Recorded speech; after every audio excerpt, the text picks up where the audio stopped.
encounter in the present global system is so critical for the prospects of Africa's development. With the burgeoning population, our challenges hinge on our ability to provide reliable electricity, affordable and decent housing, improved transportation networks, education, and health infrastructure.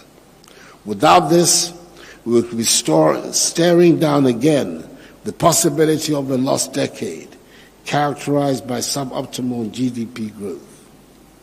Excellencies, more than half of African countries are debt distressed. Ghana is currently going through the restructuring of her debts under the G20 Common Framework, which we all know is a slow process and needs to be stepped up. At the same time, we're suffering from the increasing effects of climate change and the devastations caused by COVID-19 and other adverse global developments. Doubling IDA to provide more concessional facilities to our countries is of utmost importance to help us cope with these challenges. The intersection between climate and debt makes imperative the need to reform the global financial architecture in a way that delivers more resources to our countries to help address the current polycrises affecting our development and that of future generations.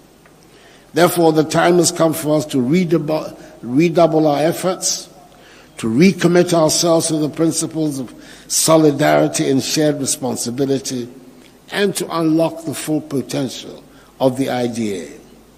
This replenishment presents us with a unique opportunity to mobilize resources, to leverage partnerships, and to scale up our impact. It is a chance to invest in the future, in education, in healthcare, in infrastructure, and in the resilience of our communities. But let us be clear, this is not just about funding. This is about vision, about leadership, and about political will. It is about recognizing that development cannot be achieved through aid, but requires a comprehensive approach that addresses the root causes of poverty and inequality. It is about empowering communities, building capacity, and fostering innovation. And it is about ensuring that no one is left behind, that the most vulnerable amongst us are given the support and opportunity they need to thrive. In conclusion, I want to state that the task before us is daunting, but the stakes are too high for us to falter. Together we can shape a brighter future for generations to come. Together we can build a world where every child has the opportunity to fulfill his or her potential, where every family can live in dignity and security, and where every nation can achieve sustainable development. Let us seize this moment, let us rise to the challenge, and let us make history. I thank you for your attention.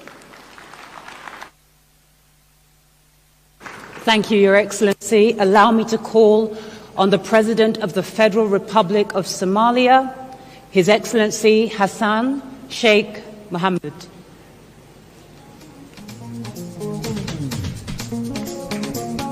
Thank you, Your Excellency.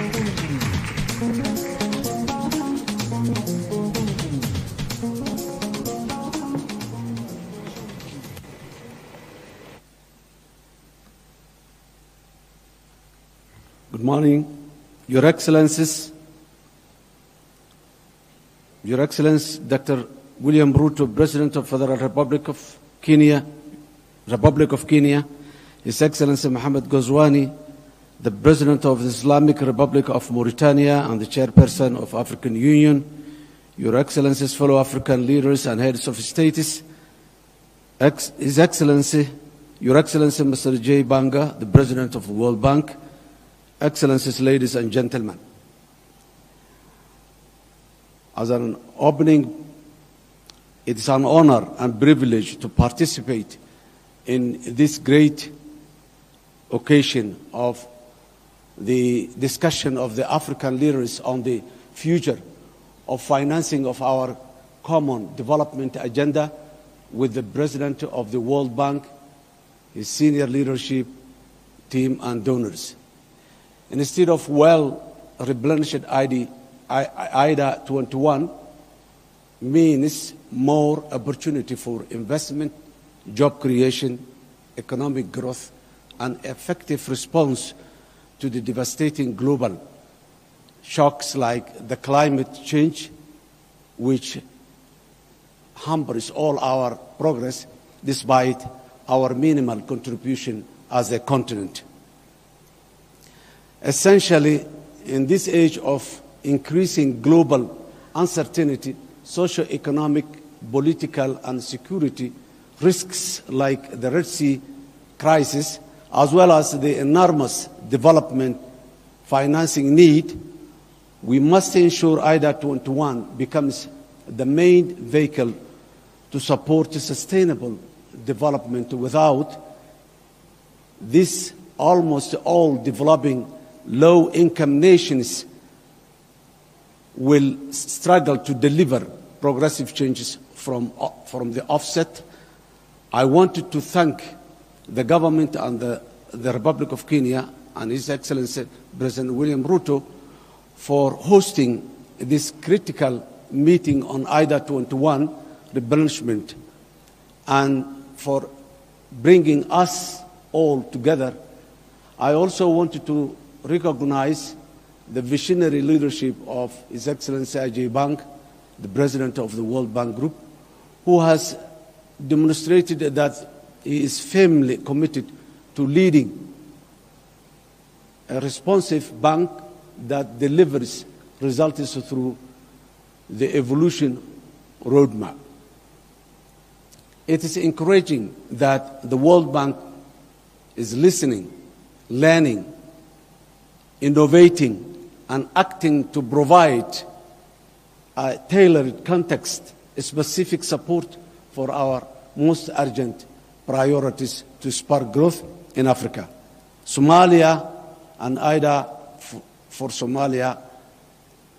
IDA is a major lifeline that we are relying on enabling our ambitious national transformation agenda in these hopeful and post-debt relief priorities. IDA's impact on Somalia are enormous and include core institutional and system building, culminating in the achievement of heavily indebted poor countries have a completion point in December 2023. Up to 20% of the Somali population have benefited from the World Bank funded activities in Somalia since 2018. Approximately 69% of these beneficiaries were poor people living with small children and were affected by the drought, floods, and a locust infection in many parts of Somalia. Support to the rehabilitation of access roads and climate resistant infrastructure in many parts of Somalia and many municipalities in corners of Somalia bring various benefits to millions of people, including internally displaced people, IDPs, that had migrated to urban areas due to security, natural disasters, events. Provision of effective livelihoods and life-saving assistance to our citizens throughout the triple crisis of climate shocks, locust infestation, and COVID-19 pandemic. Essentially, IDA in Somalia has meant